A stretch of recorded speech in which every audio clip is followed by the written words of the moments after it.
अस्सलामुअलैकुम ख़वातीन और हज़रात, उम्मीद है कि आप लोग बहुत ज़्यादा अच्छे होंगे।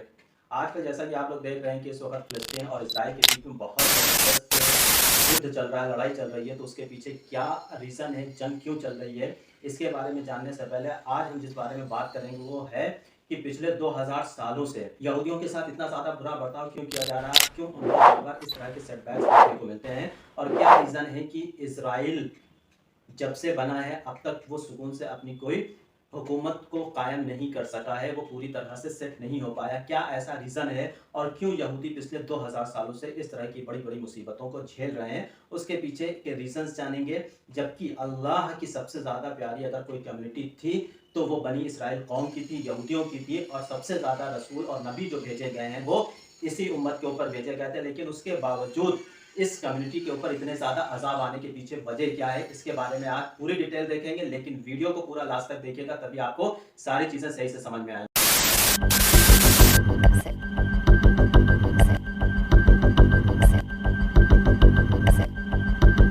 अब यहाँ पर एक बात और समझाते हैं, यहाँ पर चलें कि अल्लाह को यही एक बात पसंद नहीं है कि उनके रसूलों के साथ किसी भी तरह की बेहुरमती की जाए। इसका बहुत बड़ा एग्ज़ाम्पल मिलता है मूसा अलैहिस्सलाम से पहले की कौमें जितनी भी दुनिया में आई हैं, वो चाहे कौम लूत हो, कौम नूह हो, जितनी भी कौमें आई हैं, उन सारी कौमों को अल्लाह ने हलाक कर दिया है सिर्फ़ इस वजह से क्योंकि वो अपने पैगंबरों को, रसूलों को कत्ल कर दिया करते थे, उनको परेशान किया करते थे। लेकिन क्या ऐसी वजह है कि यहूदियों को बख्श दिया गया, छोड़ दिया गया और उनको ख़त्म नहीं किया गया? तो इसके लिए सबसे बड़ी चीज़ हम आपको यहाँ पर बताते चलें कि उनको ख़त्म तो नहीं किया गया, लेकिन उनके लिए इतना बदतरीन अज़ाब रख दिया गया कि वो दुनिया में ही दर-दर की ठोकरें खाने को मजबूर हैं और आज तक वो सेटल नहीं हो पाए हैं। उनका कोई अपना एक सही मुकाम आज तक नहीं बन पाया है। हम एक बहुत छोटा-सा एग्ज़ाम्पल देते हैं। ईसा अलैहिस्सलाम की जो डेथ होती है, यानी कि उनको जब सूली पर चढ़ाया जाता है यहूदियों के हिसाब से, जबकि हमारे यहाँ पर आपको आसमानों पर अल्लाह ने उठा लिया था। तो इस तरह का जब वाक़या होता है तो वो 33 ईस्वी थी, यानी कि इंग्लिश कैलेंडर के हिसाब से 33 ईस्वी थी और उसके महज़ 40 साल के बाद यहूदियों की हरकतों और फितरतों की वजह से रोमन एम्परर ने क्या किया कि फ़िलिस्तीन के ऊपर अटैक कर दिया और बुरी तरह से अटैक किया है कि एक दिन के अंदर ये कहा जाता है कि 1 लाख से ज़्यादा, यानी कि 1 लाख सवा लाख के करीब यहूदियों को कत्ल कर दिया जाता है एक दिन के अंदर। और रोमन एम्परर की तरफ से ये हुक्म होता है कि इनको फ़िलिस्तीन से भगा दिया जाए और फ़िलिस्तीन से इनको बिल्कुल निकाल दिया जाता है और उस फ़िलिस्तीन से निकलने के बाद ये दर-बदर भटकना शुरू कर देते हैं। उसमें से बहुत सी कम्युनिटी यूरोप में जाकर बस जाती हैं, बहुत से कबीले अफ्रीका में जाकर बस जाते हैं, जर्मनी में जाकर बस जाते हैं और उनमें से 3 कबीले सऊदी अरब में आकर बसते हैं, जो कि मदीना शहर में, मदीना शरीफ में जाकर वो वहाँ पर बसते हैं और वहाँ पर रहते हैं। और समझने वाली बात ये है कि 33 ईस्वी के बाद 70 ईस्वी से लेकर 1948 ईस्वी तक कोई भी ईसाई का अपना एक मुल्क नहीं था। जबकि देखा जाए तो उनके पास दिमाग सबसे ज़्यादा होता है, टेक्नोलॉजी सबसे ज़्यादा होती है, पढ़े-लिखे भी बहुत ज़्यादा होते हैं। लेकिन इन सारी चीज़ों का वो इस्तेमाल किस चीज़ में करते थे? खुराफात में करते थे, फितरत में करते थे। सही इस्तेमाल अपने इल्म का और दीन का नहीं करते थे और यही वजह थी कि वो अल्लाह के ऊपर हमेशा सवाल उठाते रहते थे और यही एक वजह है कि आज वो दर-बदर भटकने को तैयार हैं और लोगों के द्वारा परेशान किए जाते रहे हैं। अब यहाँ पर आप सोचिए कि 1878 साल के करीब-करीब ये लोग, इनका अपना कोई मुल्क नहीं था, जबकि ये बहुत बड़े-बड़े साइंटिस्ट भी हुआ करते थे, बहुत बड़े-बड़े आलिम भी हुआ करते थे, इल्म बहुत ज़्यादा था, हर चीज़ थी, लेकिन इनके पास अपना कोई मुल्क नहीं था। ये दूसरी कंट्रीज़ को, दूसरी कौमों को सर्विस प्रोवाइड करते रहते थे, लेकिन उनका खुद का अपना कोई मुल्क नहीं बन पाया था। जब 1948 में ये लोग सेटल हुए हैं, उसको सेटलमेंट तो अभी नहीं कहा जा सकता, अल्लाह ने एक तरह से इनको छूट दे रखी है, कोई सेटल-वेटल नहीं हुए हैं, इनका सेटलमेंट अभी नहीं हुआ है, ये एक तरह से छूट है और इनको बीच-बीच में इस तरह की छूटें मिलती रही हैं। जिस वक़्त फ्रांस में मुसलमानों की हुकूमत हुई है, तो वहाँ पर भी यहूदियों को एक बार सुकून की ज़िंदगी जीने का मौका मिला था, लेकिन वहाँ पर भी उन्होंने ईसाइयों के साथ खुराफात करना शुरू कर दिया था। उसकी डिटेल हम किसी और वीडियो में आप लोगों के साथ शेयर करेंगे, अभी नहीं बताने वाली बात ये है कि 70 ईस्वी से लेकर 1948 तक इनके पास कोई मुल्क नहीं था। लेकिन दूसरी सबसे बड़ी चीज़ ये है कि 70 ईस्वी से लेकर 571 ईस्वी तक, यानी कि जब हमारे नबी और रसूल जनाब मोहम्मद रसूलुल्लाह सल्लल्लाहु अलैहि वसल्लम में दुनिया में तशरीफ़ लाते हैं, तो 500 साल गुज़र चुके थे और फ़िलिस्तीन से निकले हुए उनको 500 साल हो चुके थे। तो यहाँ पर मुसलमानों की दुश्मनी का किस तरह से ख्याल किया जा सकता है ये बेवकूफ़ी ही समझना है, ये कहीं न कहीं अल्लाह की तरफ से इनको अज़ाब में डाल दिया गया है। अब 500 साल के बाद जब हुज़ूर दुनिया में तशरीफ़ लाते हैं, तो ये उस वक़्त भटक रहे होते हैं, इनका कहीं पर कोई अपना क्या है, कोई अपना एक ठिकाना नहीं होता है। अब दूसरी चीज़ यहाँ पर हम आपको बताते चलें कि जब ईसा अलैहिस्सलाम दुनिया में तशरीफ़ लाते हैं, उसके 300 साल के बाद रोमन एम्परर का एक बहुत बड़ा किंग यूरोप में क्या करता है कि ईसाई बन जाता है। जब वो ईसाई बन जाता है, तो उसके साथ जितनी बाकी कम्युनिटीज़, जितने बाकी लोग होते हैं उनके मानने वाले या वहाँ पे रहने वाले, वो भी ईसाई धर्म को बहुत तेज़ी से अपनाना शुरू करते हैं और देखते-देखते ईसाई धर्म बहुत ज़्यादा तेज़ी से फैलने लगता है। और उस 300 सालों के अंदर फिर क्या होता है कि जितने लोग यूरोप के अंदर यहूदी के तौर पे रह रहे थे, जो यहूदी यूरोप में रहते थे, उनके लिए एक बार फिर मुसीबत बन गई। उनके लिए एक बार फिर मुसीबत सामने खड़ी हो गई। हुआ क्या कि वहाँ पर उनको फिर परेशान किया जाने लगा और कत्ल किया जाने लगा और उनको यहाँ तक कि शहर में घुसने की पाबंदी भी लगा दी गई। यानी हुजूर की जब दुनिया में आमद होती है, वो करीब 571 ईस्वी का वक़्त था और 571 ईस्वी के बाद करीब 610 ईस्वी में हुजूर को अल्लाह की तरफ से नबूवत हासिल होती है और आप नबी बनाए जाते हैं और आपके ऊपर वही आना शुरू होती है।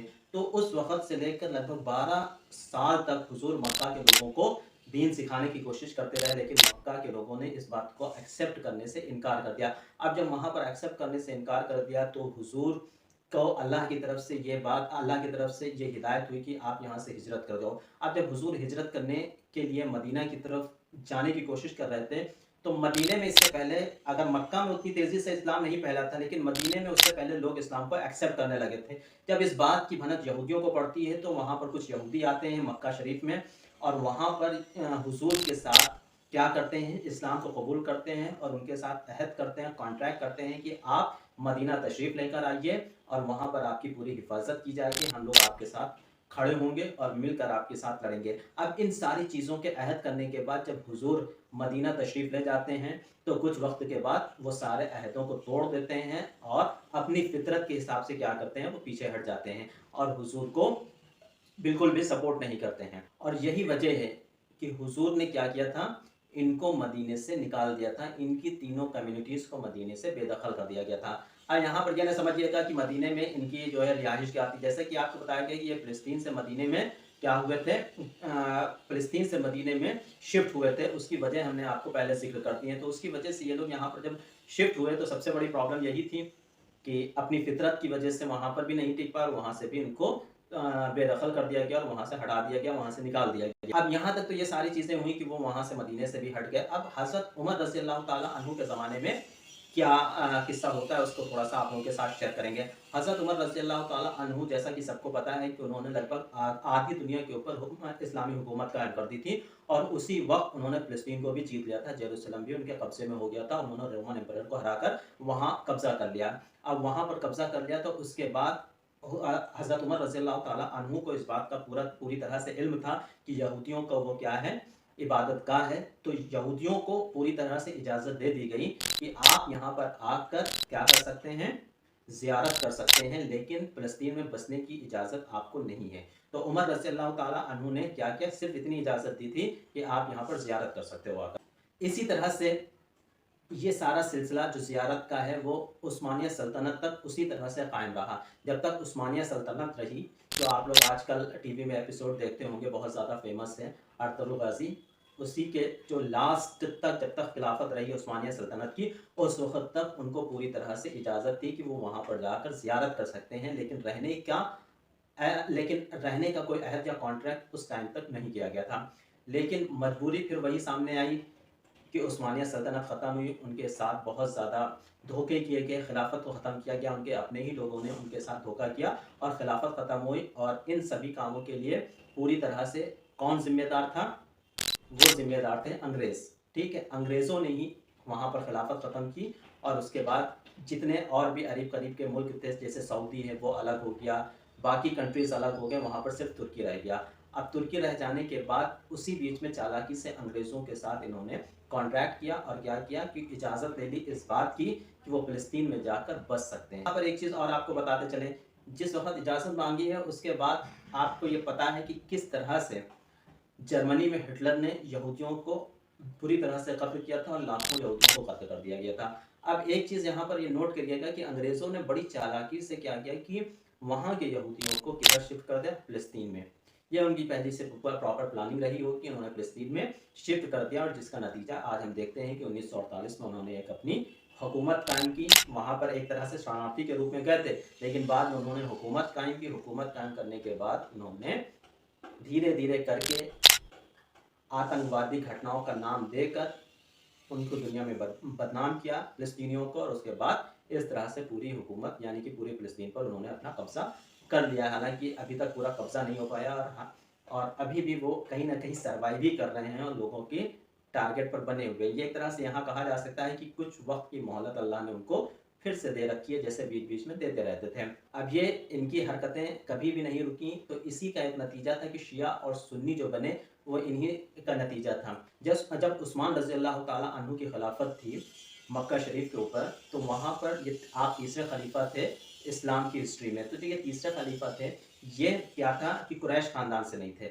अब यहाँ पर हुआ क्या कि वहाँ पर एक यहूदी मुसलमान बनता है जिसने अपना नाम अब्दुल्लाह सबा करके ऐसा नाम कुछ रखा हुआ था, और वो मुसलमान बनकर मुसलमानों के बीच में जाता है और फिर धीरे-धीरे करके लोगों को, वहाँ की जो आम जनता होती है, उनको भड़काना शुरू करता है कि ये क्या है कि यहाँ पर जो हज़रत उस्मान अली रज़ी अल्लाह ताला अन्हु हैं, वो तो दूसरी कम्युनिटी से हैं, दूसरे कबीले से हैं, और जबकि कुरैश कबीले का हक बनता है खिलाफत का, और वो हमारी दुश्मन कम्युनिटी रही है, तो हम उसके खलीफा को एक्सेप्ट कैसे कर सकते हैं। धीरे-धीरे करके ज़हर बोता रहा, तो आखिर में ये नतीजा क्या, उस्मान रज़ी अल्लाह ताला अन्हु को शहीद कर दिया गया, और उसके बाद जो कम्युनिटीज़ सामने उभर के आईं, वो 2 तरह की कम्युनिटीज़ उभर के आईं, जो कि एक उस्मान रज़ी अल्लाह ताला अन्हु को मानने वाली थी, जिसको सुन्नी बाद में कहा गया, और एक जो उस्मान रज़ी अल्लाह ताला अन्हु को नहीं मानने वाली थी, उनको शिया कहा गया। ठीक है, अब उसके बाद हुआ क्या कि उस्मान रज़ी अल्लाह ताला अन्हु का कत्ल होने के बाद 5 सालों तक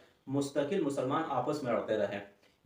जब अली रज़ी अल्लाह ताला अन्हु की जितना भी दौर खिलाफत था, उस खिलाफत के दौर में अली रज़ी अल्लाह ताला अन्हु अपने अंदरूनी मामलात को ही सुलझाने में लगे रहे। इतना ज़्यादा इंटरनली जो है डिस्टर्ब कर दिया था पूरी मुस्लिम कौम के या पूरे मक्का को, करीब-करीब के पूरे कम्युनिटीज़ को। तो इस तरह से ये हरकतें हमेशा करते रहे और फितरत में कभी भी बाज़ नहीं आए। उनके ऊपर कितनी हज़रतें होती रहीं, वो एक अलग बात है, लेकिन कभी भी ये इस चीज़ को नहीं छोड़ा और फितरत हमेशा उनकी जारी और सारी रही, और आज तक वैसे ही। यहाँ तक कि उन्होंने क्रिश्चियंस को भी नहीं छोड़ा। जैसा कि इससे पहले बताया कि क्रिश्चियंस के साथ भी उन्होंने क्या किया कि जब फ्रांस में मुसलमानों की हुकूमत हुई, तो यहूदियों को थोड़ा-सा आसानी हो गई, आराम से सुकून से रहने लगे। वहाँ पर बड़े-बड़े मदरसे कायम हुए, बड़ी-बड़ी यूनिवर्सिटीज़ कायम हुई, तो दुनिया के अलग-अलग ईसाई भी वहाँ पर आकर पढ़ते थे। जब ईसाई वहाँ पर आके पढ़ते थे, तो वो इनको क्या करते थे, धीरे-धीरे करके उनके कानों में भी ज़हर घोलते थे कि तुम किसी एक इंसान की बात को क्यों मानते हो, जबकि अल्लाह की किताब तुम्हारे पास मौजूद है, बाइबल मौजूद है, तुम क्यों उनकी बात को मानते हो? और उनको इतना ज़्यादा भड़काया, इतना ज़्यादा ज़हर घोला कि उन्होंने एक नए टेस्टामेंट को ही पूरे लिख डाला। ओल्ड टेस्टामेंट जो पॉप द्वारा लिखा गया था, उसको एक्सेप्ट नहीं किया, बल्कि नए टेस्टामेंट को उन्होंने मानना शुरू कर दिया। नए टेस्टामेंट को लेकर उन्होंने एक नई कम्युनिटी तैयार हो गई, जो कि एक तरफ से कहा जाता है कि ऑर्थोडॉक्स और कैथोलिक। इस तरह से ओल्ड टेस्टामेंट और नए टेस्टामेंट को मानने वाले क्रिश्चियन भी पैदा हो गए, जिसका नतीजा ये था कि बाद में अंग्रेज़ उनके सपोर्ट में थे। ठीक है, वही अंग्रेज़ आगे चलकर उनको फ़लस्तीन में रहने की इजाज़त दे देते हैं, क्योंकि अल्लाह ने यह बात बिल्कुल वाज़ेह तौर पर कही थी हुज़ूर की आमद के बाद कि हमने हक़ तुम लोगों तक पहुँचा दिया है। अब इसके बाद ना तो कुरान आएगा, ना अल्लाह की कोई किताब आएगी, और ना ही किसी तरह का कोई आखिरी नबी या रसूल दुनिया में तशरीफ़ लाएगा। हुज़ूर जनाब मोहम्मद रसूलुल्लाह सल्लल्लाहु अलैहि वसल्लम आखिरी नबी हैं, और हम लोगों का पूरा यही अक़ीदा है कि हमारे हुज़ूर आखिरी नबी हैं, और इसके बाद कोई नबी या रसूल दुनिया में नहीं आएगा। इसके बावजूद ये सारी बातें यहूदी भी जानते थे, लेकिन उन्होंने कभी इस चीज़ को तस्लीम नहीं किया। जबकि यहाँ पर एक बात बता दें कि जो इस्लाम रिलीजन था, वो बाकी रिलीजन से थोड़ा-सा अलग हट के उसको बनाया गया था, या अल्लाह की तरफ से नाज़िल किया गया था, क्योंकि अल्लाह को यहाँ पर ये बताना मंज़ूर था कि आप आखिरी नबी हैं, आखिरी रसूल हैं। तो ये पूरी कौम क्या है, ये पूरी इंसानियत एक कौम है। अब किसी एक कौम के लिए कोई वही नाज़िल नहीं होगी। जो कुछ भी नाज़िल होना, तो वो जो कुछ भी हिदायतें नाज़िल होनी थी, वो कुरान के ज़रिए हिदायत नाज़िल कर दी गई। अब आपको क्या करना है, कुरान के हिसाब से ही चलना है। हिदायत लेनी तो कुरान के हिसाब से लेना है, और अगर आपको कुछ अपनी ज़िंदगी को तब्दील करना है, तो वो हुज़ूर रसूल जनाब मोहम्मद रसूलुल्लाह सल्लल्लाहु अलैहि वसल्लम के हिसाब से ही अपनी ज़िंदगी को चलाना है। इससे फ़ायदा क्या होगा, इससे फ़ायदा ये होगा कि आप सही ईमान पे रहोगे। यहाँ तक ये कहा जा सकता है कि इनको छूट मिलती रही, मिलती रही, मिलती रही, लेकिन कभी भी इन्होंने इस चीज़ को तस्लीम नहीं किया। जितने यहूदियों ने तस्लीम कर लिया, वो इस ज़िल्लत से बचे हुए हैं और कहीं न कहीं आज के टाइम पर यहूदी दर-बदर भटक रहे हैं, लेकिन जो मुस्लिम हो गए थे, वो आज करीब 52-53 देशों की इस्लाम की हुकूमत है दुनिया पर। तो इसका सबसे बड़ा फ़ायदा ये हुआ, यहूदियों की एक हुकूमत बनना मुश्किल हो रही है, जबकि वो 3500 साल से दुनिया में हैं और मुसलमान सिर्फ 1400 सालों के होने के बावजूद 52 मुल्कों की इस्लामिक हुकूमत दुनिया में कायम है। तो यही एक सबसे बड़ी वजह थी जिसकी वजह से जो यहूदी थे दर-बदर भटकते रहते हैं। तो उम्मीद है कि ये वीडियो आप लोगों को पसंद आया होगा। अगर पसंद आया तो लाइक और सब्सक्राइब ज़रूर करिएगा। आज के लिए इजाज़त दीजिए। अल्लाह हाफ़िज़।